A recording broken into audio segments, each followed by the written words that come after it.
అక్కడ కూడా హైలైట్ చేశారు. రాయల్ ఛాలెంజర్స్ బెంగళూరు మళ్ళీ సాధించి చూపించింది అన్నటువంటిది. అదే సందర్భంలో దొంగ ఎత్తులు నక్కజిత్తులు అంటూ ఈనాడు మరోమారు తన పచ్చపైత్యం చాటుకుంది. రాష్ట్రంలో ఇష్టానుసారం అక్రమంగా ఇసుక తవ్వకాలు రవాణా యథేచ్ఛగా సాగుతుంటే కళ్ళున్న కబోదిలా నటిస్తోంది. చంద్రబాబు ఇసుక పాలసీ వల్ల ప్రభుత్వానికి ₹1 ఆదాయం రావడం లేదని నిజాన్ని దాచింది. రాష్ట్ర వ్యాప్తంగా ఎక్కడా ఇసుక ఉచితంగా దొరక్కపోయినా పల్లెత్తు మాట ప్రస్తావించుకున్న గత ప్రభుత్వంపైకి నెపన్నెడుతోంది. గత ప్రభుత్వంలో ఏటా 750 కోట్ల చొప్పున 5 ఏళ్లలో 3750 కోట్ల ఆదాయం వచ్చిందని వాస్తవానికి ముసుగేసింది.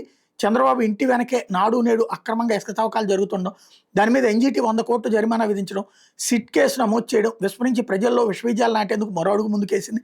2 ఏళ్లలో ఈ ప్రభుత్వం ఏమీ చేయలేదని అపాదించి గట్టెక్కడానికి గత ప్రభుత్వంపై నిందేస్తోంది.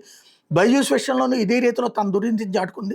పేదింటి విద్యార్థులకు ప్రపంచ ప్రమాణాలతో బైజూస్ కంటెంట్తో కూడిన ట్యాబులను ఉచితంగా అందించడం మీద కూడా తన అక్కసు వెళ్ళగక్కింది. చంద్రబాబు ఏం చెప్పినా తప్పు కాదని, ఏం చేసినా తప్పు కాదని, జగన్ ఎంత మంచి చేసినా తప్పేనంత తన నైజాన్ని నిస్సిగ్గుగా బట్టబయలు చేసింది అన్నటువంటిది హైలైట్ చేశారు. దొంగ ఎత్తులు నక్కజిత్తులు అంటే రాష్ట్రంలో ఇసుక దోపిడీపై ఈనాడు పచ్చబైత్యం యథేచ్ఛగా ఇసుకను దోచేస్తున్న చంద్రబాబు అని గ్యాంగే గత వైఎస్ఆర్సీ ప్రభుత్వంలో ఇసుక దోపిడీ జరిగిందని దుష్ప్రచారం.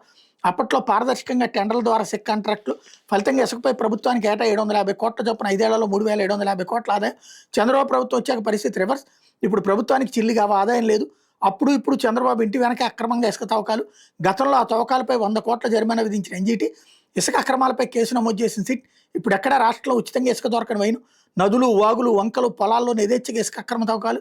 ఇన్ని వాస్తవాలు కళ్ళెదిరే కనిపిస్తున్న పచ్చపత్రిక తప్పుడు కథనం అన్నది. అలాగే బైజూస్ పేరుతో పచ్చ పైత్యం అంటూ ప్రజా వ్యతిరేకత పెరిగిన వేళ ప్రజల దృష్టి మళ్లించేందుకు బైజూస్పై సరికొత్తగా విష ప్రచారం. పేదింటి విద్యార్థులకు ప్రపంచ ప్రమాణాలతో బైజూస్ కంటెంట్తో ఉచిత విద్య, అత్యాధునిక శాంసంగ్ ట్యాబ్లో కంటెంట్ నిక్షిప్తం చేసి ఉచితంగా పంపిణీ.